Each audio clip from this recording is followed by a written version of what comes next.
ఆరోపణలు చేసిన విషయం తెలిసిందే. తాజాగా కవిత వ్యాఖ్యలపై ఆ పార్టీ వర్కింగ్ ప్రెసిడెంట్ కేటీఆర్ పరోక్షంగా స్పందించారు. మంగళవారం జనగామలో కేటీఆర్ పర్యటించారు. అక్కడ మీడియాతో మాట్లాడుతూ ఏ కుటుంబంలో అయినా గొడవలు ఉండటం సహజం, ఇప్పుడు పరిస్థితుల్లో అయితే సర్వసాధారణం. గొడవలు జరిగినప్పుడు అలగుడు గులుగుడు ఉంటాయి, సర్దుకుపోవాలి, లేదంటే కాంగ్రెస్ నేతలకు సందు దొరుకుతుంది అని కేటీఆర్ వ్యాఖ్యానించారు. టీఆర్ఎస్ నుండి బీఆర్ఎస్ గా మారుస్తామనేటటువంటి ఒక కీలకమైన నిర్ణయం తీసుకోవడం జరిగింది అధ్యక్ష.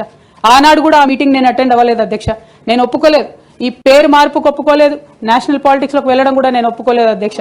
అంటే ఒక మాట అధ్యక్ష, ఇట్లాంటి హౌస్ లో చెప్పొచ్చో లేదో కానీ తెలంగాణలో ఏం పీక్ కట్టలు కట్టినామని నేషనల్ పోయి చేస్తాం అధ్యక్ష. మనం ఎన్ని పనులు మిగిలినాయి అధ్యక్ష తెలంగాణలో చేయాల్సినవి? 2 పెద్ద రివర్స్ లో, ఒక పక్క గోదావరి, ఇంకో పక్క కృష్ణ, 1,89,000 కోట్లు ఖర్చు పెట్టినాం అధ్యక్ష. కొత్తగా ఇచ్చిన ఆయకట్టు ఎంత అంటే 14 లక్షల ఎకరాలు అధ్యక్ష. 1,89,000 కోట్లు అంటే ఎంత అధ్యక్ష? 1,00,000 కోట్లు ఖర్చు పెడితే 20 లక్షల మంది పేద ప్రజలకు ఇంటికి 5 లక్షలు వేసుకున్నా 20 లక్షల మందికి పేద ప్రజలకు ఇల్లు ఇవ్వచ్చు అధ్యక్ష మనం. కానీ 1,89,000 ఖర్చు పెడితే అధ్యక్ష జరిగింది ఎవరికి, ఒరిగింది ఎవరికి అంటే ఒక వ్యక్తి 1989లో కంపెనీ పెట్టుకున్న ఆయన మన తెలంగాణ వచ్చిన తర్వాత ఫోర్బ్స్ జాబితా ఉంటుంది అధ్యక్ష, దాంట్లో 45వ స్థానం ఒక కాంట్రాక్టర్ దక్కించుకున్నాడు అధ్యక్ష. అంతకుమించి జరిగింది ఎవరికి ఏం లేదు అధ్యక్ష. ఇల్లు లేని పేద ప్రజలకు ఇల్లు రాలే అధ్యక్ష. కానీ ఆ కంపెనీకి మాత్రం 1,02,000. ఇలా నువ్వు అనుకుంటున్నావు రేవంత్ రెడ్డి ఆయన శపథాలు చేస్తుండ్రు. రేవంత్ రెడ్డి మధ్యన కేసీఆర్ ను మళ్ళా మొలకెత్తనియాడంట. నేను ఆయన చెప్తున్నా రేవంత్ రెడ్డికి, నువ్వే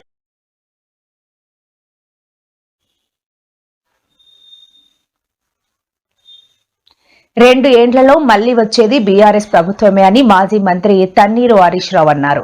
ఎమ్మెల్యే హరీష్ రావు మాట్లాడుతూ మాజీ సీఎం కేసీఆర్ హయాంలో గ్రామాలను చక్కగా అభివృద్ధి చేస్తే 2 ఏళ్లు సీఎం రేవంత్ రెడ్డి పాలనలో సర్పంచ్ ఎన్నికలు నిర్వహించకపోవడం, పల్లె ప్రగతి నిధులు ఇవ్వకపోవడంతో గ్రామాలు మురికి కూపాలుగా మారిపోయాయని అన్నారు. సీఎం రేవంత్ రెడ్డి పాలన వైఫల్యం మూలంగా గ్రామాల్లో సమస్యలు పేరుకుపోయాయని తెలిపారు. ప్రతిపక్షమైన అధికార పక్షమైన అభివృద్ధి విషయంలో రాజీ పడే ప్రసక్తే లేదన్నారు. అవకాశం రావడం అదృష్టం, నిలబెట్టుకోవడం మీ చేతుల్లోనే ఉందన్నారు. మన నాలుక, మన నోరును బాగా అదుపులో పెట్టుకోవాలి. ఇంకేదన్నా పోతే వస్తుంది కానీ నోట్ల నుంచి బయటకు పోయిన మాట మళ్ళీ వెనక్కి తీసుకోలేము. పదవి పోతే వస్తుందేమో, పైసా పోతే వస్తుందేమో, ఇంకేదన్నా పోతే సంపాదిస్తేమేమో, కానీ జారిన నోటి మాట తిరిగి వెనక్కి తీసుకోలేము. ఎదుటివాడి మనసు ఒక్కసారి బాధపడితే అది మళ్ళా ఆ కలుక్కుమన్నాక దాన్ని అక్కుడు చాలా కష్టం అవుతుంది. అందువల్ల మాట జాగ్రత్తగా మాట్లాడండి.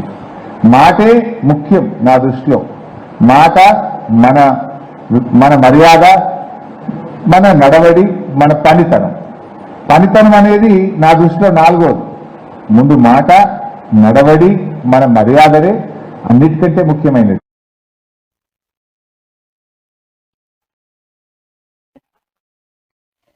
హిమాలయ దేశం నేపాల్లో మతపరమైన ఘర్షణలు చెలరేగాయి. ధనుష జిల్లాలో ఒక ప్రార్థనా స్థలంపై కొందరు దాడికి పాల్పడి ధ్వంసం చేశారు. దీనిని సంబంధించిన వీడియోలు సోషల్ మీడియాలో వైరల్ కావడంతో ఆందోళనలు చెలరేగాయి. రాహుల్ పర్సా ప్రాంతాల్లో ఆందోళనకారులు నిరసనకు దిగారు. ఈ పరిస్థితుల నేపథ్యంలో భారత ప్రభుత్వం అలర్ట్ అయింది. నేపాల్తో సరిహద్దును మూసేసింది. ఎమర్జెన్సీ సేవలు మినహా రాకపోకలను బంద్ చేసింది.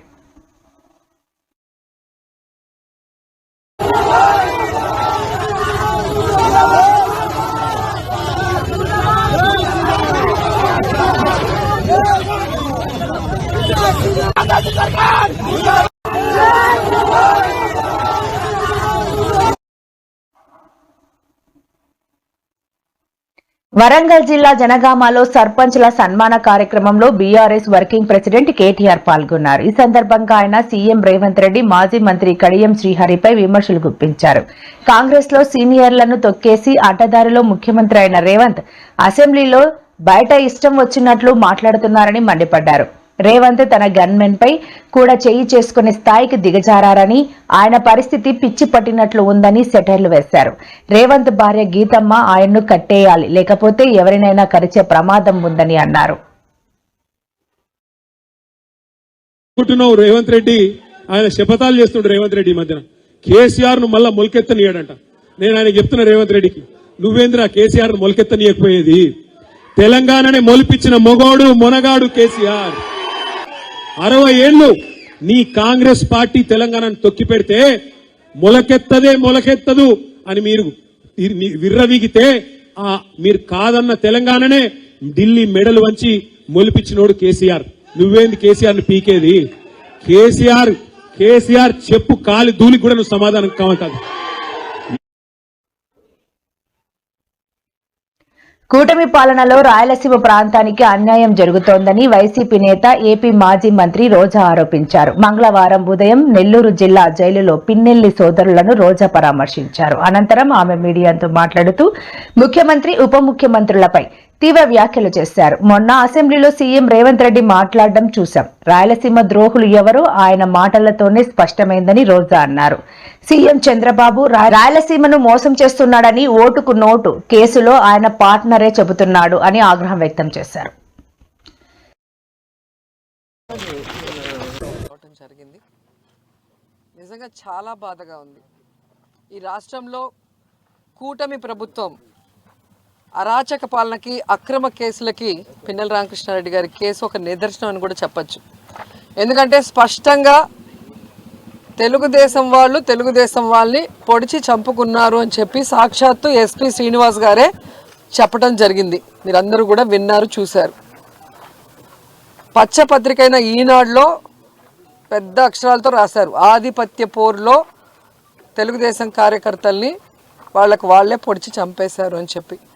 ఇంత క్లియర్ కట్గా ఒకే పార్టీలో వాళ్ళకి వాళ్ళు కొట్టుకొని చచ్చి వాళ్ళే పొడుచుకుంటే సంబంధం లేని మా నాయకుడిని ఈరోజు పిన్నెల రామకృష్ణారెడ్డి గారిని వాళ్ళ బ్రదర్ని అరెస్ట్ చేసి వేధించడం ఎంత దురదృష్టకరం ఒకసారి చూడండి. ఎందుకంటే చంద్రబాబు నాయుడు కూటమి ప్రభుత్వం అధికారంలోకి వచ్చిన రోజు నుంచి పిన్నెల రామకృష్ణ గారి కుటుంబం మీద ఏ విధంగా కక్ష సాధిస్తున్నారో మనం అందరం చూస్తున్నాం. 16 నెలల్లో 16 కేసులు పైగా వేసి ఎలా వేధిస్తున్నారో కూడా మనం కళ్ళారా చూసాం. అసలు తెలుగుదేశం వాళ్ళు రిగ్గింగ్ చేసుకుంటుంటే ఆ రిగ్గింగ్ ఆపిన కారణాన్ని చూపించి అది కూడా ఒక కేసు పెట్టి గతంలో కూడా దాదాపుగా 52 నుంచి 54 రోజులు లోపల పెట్టడం మనం గమనించాం. అంటే ఎటుపోతుంది పోలీసు వ్యవస్థ, ఎటుపోతుంది?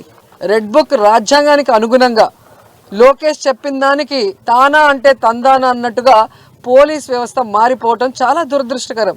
కాకి చొక్కాలు వేసుకోవాల్సిన వాళ్ళు పసుపు చొక్కాలు వేసుకొని ఈరోజు అక్రమ కేసులు పెట్టుకుంటూ పోతుంటే ఏం మెసేజ్ ఇస్తున్నారు మీరు? రాబోయే కాలంలో దీనికి 10 ఇంతలు చేయమనా? పాలిటిక్స్ని భ్రష్టు పట్టిస్తున్నారు.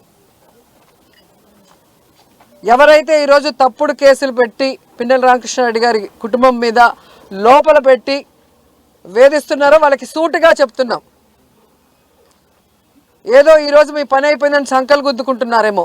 ఇంతవరకు మా నాయకుడు జగన్మోహన్ రెడ్డి గారు చెప్పినట్టుగా ఎవరి జోలికి మేము వెళ్ళలేదు. ఏ పార్టీ అయినా, ఏ కులమైనా, పేదవాడు అర్హుడైతే అన్ని సంక్షేమ పథకాలు ఇచ్చాం, అభివృద్ధి చేశాం. ఎవరి మీద ఒక తప్పుడు కేసు పెట్టకుండా ముందుకు వెళ్ళాం. కానీ ఈరోజు మీరు చేస్తున్నది చాలా తప్పు. దీనికి 10 ఇంతలు మీరు అనుభవించడానికి రెడీగా ఉండండి అని కూడా హెచ్చరిస్తున్నాం. ఎందుకంటే ఈరోజు కోర్టు ఇచ్చింది పిన్నెల రామకృష్ణారెడ్డి గారికి స్పెషల్గా బెడ్, భోజనంగా ఈరోజు బెల్ట్ షాపులు మద్యాన్ని ప్రవహింపజేసేది తెలుగుదేశం పార్టీ వాళ్ళు. ఘోరమైంది ఏంటంటే ఎమర్జెన్సీ రెస్పాన్స్ అని ఉంటుంది. ఆ ఎమర్జెన్సీ రెస్పాన్స్ అయితే చిట్ట చివరి స్థానానికి ఆంధ్రప్రదేశ్ వచ్చింది అంటే ఇక ఈ పోలీసులు వాళ్ళు ఎందుకు? అసెంబ్లీలో మాట్లాడేది చూస్తే చంద్రబాబు కంటే ఎవరైనా రాయలసీమ ద్రోహి ఉన్నారా? నువ్వు పుట్టింది రాయలసీమలో, పెరిగింది రాయలసీమలో. ఈరోజు నువ్వు సీఎంగా ఉన్నావు అంటే ఆ రాయలసీమ ప్రజల ఆశీస్సులతో. అలాంటి రాయలసీమకి వెన్నుపోటు పొడవాలన్న ఆలోచన నీకు ఎలా వచ్చిందని నాకు అర్థం కావట్లేదు. ఆ రోజేమో రాష్ట్ర విభజనకి సంతకం చేసావు, ఆంధ్రప్రదేశ్ని సర్వనాశనం చేసావు. ఈరోజు రాయలసీమ లిఫ్ట్ ఇరిగేషన్ పని చేయకుండా ఆపేసి రాయలసీమకు అన్యాయం చేస్తున్నావు. రాయలసీమ జాబ్ క్యాలెండర్ విషయమై AP Congress chief YS Sharmila కూటమి ప్రభుత్వంపై విమర్శల వర్షం కురిపించారు. ఈ విషయమై తన ఎక్స్ ఖాతాలో ప్రత్యేక పోస్టులు చేశారు. 2 ఏళ్ల పాలనలో హామీలు ఘనంగా ఉన్నాయి గాని అమలులో మాత్రం మోసం జరుగుతోందని ఆరోపించారు. ప్రతి ఏటా జనవరి వస్తోంది పోతోంది, క్యాలెండర్ మారుతున్నా జనవరి 1వ తారీఖు ఇస్తామని చెప్పిన జాబ్ క్యాలెండర్ మాత్రం ఏ దిక్కున ఉందో తెలియడం లేదన్నారు. ఉద్యోగాల పేరుతో ఆశ చూపి నిరుద్యోగుల ఓట్లను కూటమి పార్టీలు దండుకున్నాయని విమర్శించారు.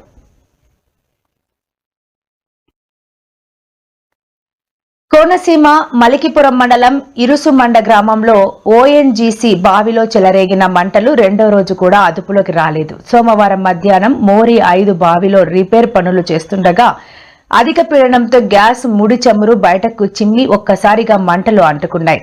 ఈ ఘటనతో సమీప గ్రామాల్లో భయాందోళన వాతావరణం నెలకొంది. కోనసీమ జిల్లా కలెక్టర్ మహేష్ కుమార్, ఎస్పీ రాహుల్ మీనా ఘటనా స్థలంలోనే ఉండి పరిస్థితిని పర్యవేక్షిస్తున్నారు. ముందు జాగ్రత్త చర్యగా ఇరుసుమండ మోరి గ్రామాలకు చెందిన సుమారు 500 కుటుంబాలను పునరావాస కేంద్రాలకు తరలించారు.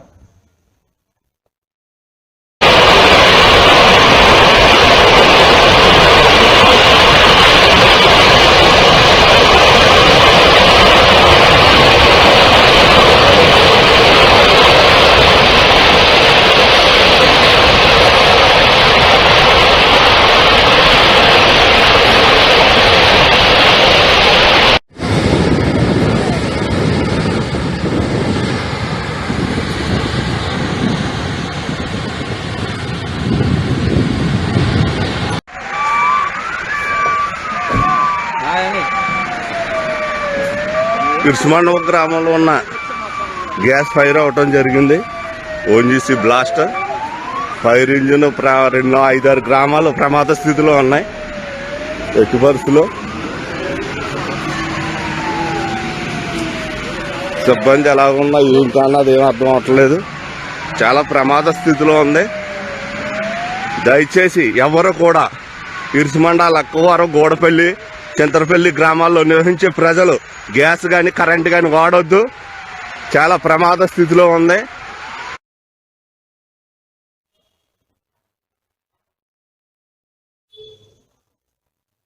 మెగాస్టార్ చిరంజీవి ప్రధాన పాత్రలో నటించిన మన శంకర వరప్రసాద్ గారు చిత్రం విడుదల కాకముందే ఓవర్సీలో సంచలనం సృష్టిస్తోంది. ముఖ్యంగా యూకేలో ఈ సినిమా అడ్వాన్స్ బుకింగ్స్ ద్వారా సరికొత్త రికార్డు నెలకొంది. విడుదలకి ఇంకా వారం రోజులు సమయం ఉండగానే అప్పుడే 10,000కు పైగా టికెట్లు అమ్ముడుపోవడంతో మెగాస్టార్ క్రేజ్ మరోసారి రుజువైంది. ఈ చిత్రాన్ని యూకేలో భారీ ఎత్తున విడుదల చేస్తున్నాయి. ఈ సంక్రాంతికి ఇది అతిపెద్ద ఫ్యామిలీ ఎంటర్టైనర్ గా నిలవడం ఖాయమని ట్రేడ్ వర్గాలు విశ్లేషిస్తున్నాయి.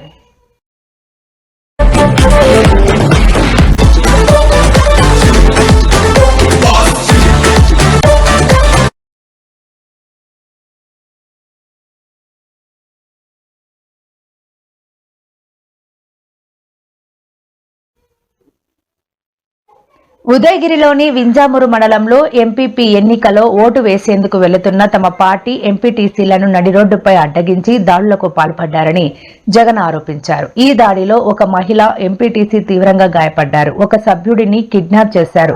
మరొకరిని పోలీసులు అదుపులోకి తీసుకున్నారు. వీటన్నిటి వెనుక ఉన్న ఏకైక ఉద్దేశం వారు ఓటు వేయకుండా అడ్డుకోవడమే. భయాందోళనలు సృష్టించి స్ఫూర్తిని పాతేయడానికి పథకం ప్రకారం ప్రయత్నించారు అని జగన్ వివరించారు.